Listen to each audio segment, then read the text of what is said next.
12 जून 2025 दोपहर के करीब 1 बजे एयर इंडिया फ्लाइट 171 अपनी उड़ान भरने के लिए तैयार हो रही थी। सुबह तक सब कुछ नॉर्मल था, मौसम भी साफ था और तकनीकी रूप से विमान उड़ाने के लिए तैयार था। यह फ्लाइट अहमदाबाद के सरदार वल्लभ भाई पटेल इंटरनेशनल हवाई अड्डा से लंदन के गेटविक एयरपोर्ट जा रही थी, लेकिन इनके बीच की दूरी बहुत है। यह रूट लगभग 10 घंटे का टाइम लेता है। दोस्तों, इस फ्लाइट ने सुबह से दोपहर तक कोई उड़ान नहीं भरी थी। यही एक उड़ान थी जो लंदन एयरपोर्ट तक का सफर होने वाला था। सब कुछ जैसा चलना चाहिए था वैसा चल रहा था। लोग अंदर बैठते हैं और फ्लाइट के दरवाजे बंद किए जाते हैं। अब ये फ्लाइट 1:38 पर उड़ान भरती है। फ्लाइट के उड़ने के तुरंत बाद ही पायलट सुमित सबरवाल ने एयर ट्रैफिक कंट्रोल में एक मेडे कॉल करी थी। जब कोई हवाई जहाज ट्रैफिक में मेडे कॉल करता है तो उसका मतलब होता है कि कुछ बहुत बड़ा लाइफ थ्रेटनिंग खतरा है। दोस्तों, फ्लाइट रेडार 24 एक वेबसाइट है जो दुनिया भर के फ्लाइटों पर नजर रखती है। उसके हिसाब से प्लेन के सिग्नल उड़ने के कुछ ही सेकंड बाद मिलने बंद हो गए थे। जमीन से 600 फीट की ऊंचाई तक उड़ान भरने के बाद अचानक से प्लेन नीचे आने लगा, जिसे एविएशन की भाषा में सिंक होना कहते हैं। दोपहर 1:38 पर अहमदाबाद के रिहायशी इलाके मेघानी नगर में एक बिल्डिंग पर यह प्लेन क्रैश होता है।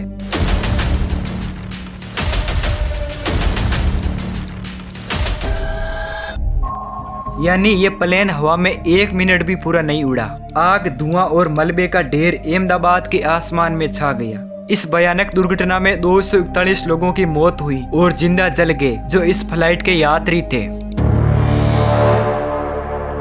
और दोस्तों, इस बिल्डिंग में मौजूद 40 से भी अधिक लोग जमीन पर मारे गए। हॉस्टल में सो रहे मेडिकल छात्र, हॉस्टल के कर्मचारी और उसके आसपास के लोग। जमीन पर कई लोग गंभीर रूप से घायल भी हुए, जिनमें महिलाएं और बच्चे भी शामिल है। इस फ्लाइट में 242 यात्री सवार थे, यानी 230 यात्री और 12 क्रू सदस्य। इस फ्लाइट के पायलट सुमित सबरवाल, जिनकी उम्र 55 वर्ष थी और उन्हें लगभग 8200 घंटे फ्लाई का अनुभव था। दूसरा पायलट कलायु कुंडार, जिनकी उम्र 32 वर्ष थी। इनको 1100 घंटे फ्लाई का अनुभव था। इनके अलावा 10 और केबिन क्रू सदस्य शामिल थे। 242 यात्रियों में से 169 भारतीय थे, 53 ब्रिटिश थे, 7 पुर्तगाली थे, 1 कनाडाई थे। इनमें गुजरात के पूर्व मुख्यमंत्री विजय रूपाणी भी शामिल थे। एक और परिवार के 5 लोग जो लंदन शिफ्ट होने वाले थे, उनकी ये आखिरी तस्वीरें फ्लाइट के अंदर। राजस्थान की रहने वाली खुशबू राजपुरोहित, जिनकी 1 साल पहले शादी हुई थी, वे पहली बार अपने पति से मिलने लंदन जा रही थी। उनकी भी ये आखिरी तस्वीरें अपने पिता के साथ एयरपोर्ट पर, जो इस एयर फ्लाइट क्रैश में अपनी जिंदा जान गंवाई थी। इस फ्लाइट में टोटल 242 लोग थे। उनमें से केवल एक ही यात्री था जो जिंदा बचा था। उसका नाम है विश्वास कुमार रमेश, जो ब्रिटिश नागरिक है। दोस्तों, ये अपने आप में एक चमत्कार है कि ये एक कैसे जिंदा बच गई है। विश्वास कुमार रमेश ने बताया कि मैं 11A सीट पर था। 11A सीट एक इमरजेंसी सीट होती है। विश्वास कुमार आगे बताते हैं कि सब कुछ मेरी नजरों के सामने हुआ। मुझे खुद भरोसा नहीं हो रहा है कि मैं कैसे उसमें जिंदा बाहर निकल सका। क्रैश होने के बाद कुछ देर के लिए मुझे लगा कि मैं भी मरने वाला हूँ। जब आँख खुली तो एहसास हुआ कि मैं जिंदा हूँ। मैंने सीट बेल्ट खोला और मैंने बाहर निकलने की कोशिश की। मेरी नजरों के सामने एयर होस्टेसेस और कुछ अंकल आंटी खत्म हो गए। टेक ऑफ होते ही 1 मिनट बाद 10 सेकंड के लिए लगा कि प्लेन कहीं फंस गया है, लेकिन बाद में प्लेन में हरी और सफेद लाइटें ऑन हो गई। फिर उसकी रफ्तार अचानक बढ़ गई और वे तेज रफ्तार के साथ एक बिल्डिंग से जा टकराया।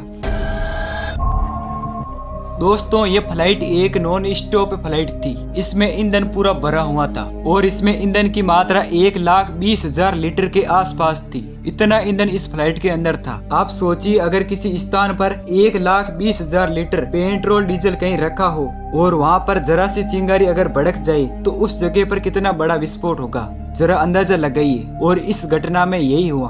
अब सबसे बड़ा सवाल उठता है कि यह प्लेन क्रैश कैसे हुआ।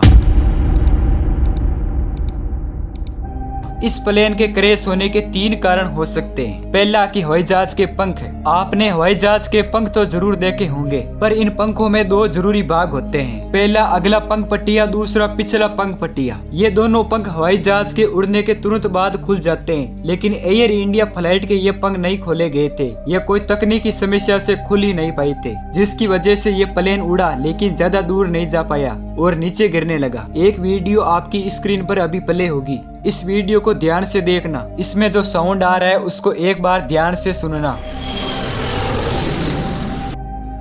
आपने वीडियो देखी, अब इस वीडियो को और अगर आप गौर से देखोगे तो कुछ नीचे आपको कोई सिस्टम दिख रहा होगा जो कि प्लेन में नीचे गिर रहा है। ये सिस्टम तब एक्टिव होता है जब प्लेन में कुछ बहुत बड़ी खराबी आ जाती है, लेकिन इनके होने के दो ही कारण हैं। पहला कि प्लेन के दोनों इंजन एकदम खराब हो जाए, जो कि प्रैक्टिकली पॉसिबल नहीं है। लेकिन इसका दूसरा कारण है कि प्लेन के सिस्टम के अंदर कुछ तो खराबी हुई थी जिसकी वजह से प्लेन इतना ज्यादा साउंड दे रहा था। और इसके साथ साथ कुछ चीजें प्लेन से नीचे की तरफ आते हुए आपको दिख रही है। अब इसका तीसरा प्रमुख कारण है कि तापमान। उस दिन जिस दिन अहमदाबाद की फ्लाइट जा रही थी उस दिन तापमान 40 डिग्री था। अब आप सोच रहे हैं कि तापमान से क्या लेना देना, लेकिन लेना देना है, क्योंकि एक फ्लाइट को अच्छी तरीके से उड़ने के लिए कम तापमान की जरूरत होती है। इसको समझते हैं साइंस की मदद से। जब तापमान अधिक होता है तब हवा की डेंसिटी बहुत कम हो जाती है। अब एक फ्लाइट को उड़ने के लिए जब कम डेंसिटी मिलती है तो उस प्लेन को ज्यादा जोर लगाना पड़ता है। अब आप सोचो, एक ऑलरेडी फ्लाइट के पंख खुले हुए नहीं है, जिस वजह से ऑलरेडी प्लेन बहुत ज्यादा जोर लगा रहा है, और उसके बाद कुछ हाइड्रोलिक सिस्टम में खराबी आ जाती है, और उस दिन तापमान भी बहुत ज्यादा था। ये तीनों कारण बन के आते हैं जिसकी वजह से ये प्लेन नीचे आने लगता है और वो प्लेन क्रैश हो जाता है। यहाँ पर एक और थ्योरी है जिसके बारे में बहुत लोग बात कर रहे हैं। शायद ये भी कारण हो सकता है कि ये प्लेन ऑलरेडी सोच समझकर पहले से ही तय किया गया हो और इस प्लेन को जानबूझकर क्रैश कराया गया हो। अब आप सोच रहे हैं कि ऐसा क्यों, तो बहुत सारी थ्योरीज ये बोल रही है कि अभी से कुछ समय पहले इंडिया और पाकिस्तान के बीच लड़ाई चल रही थी,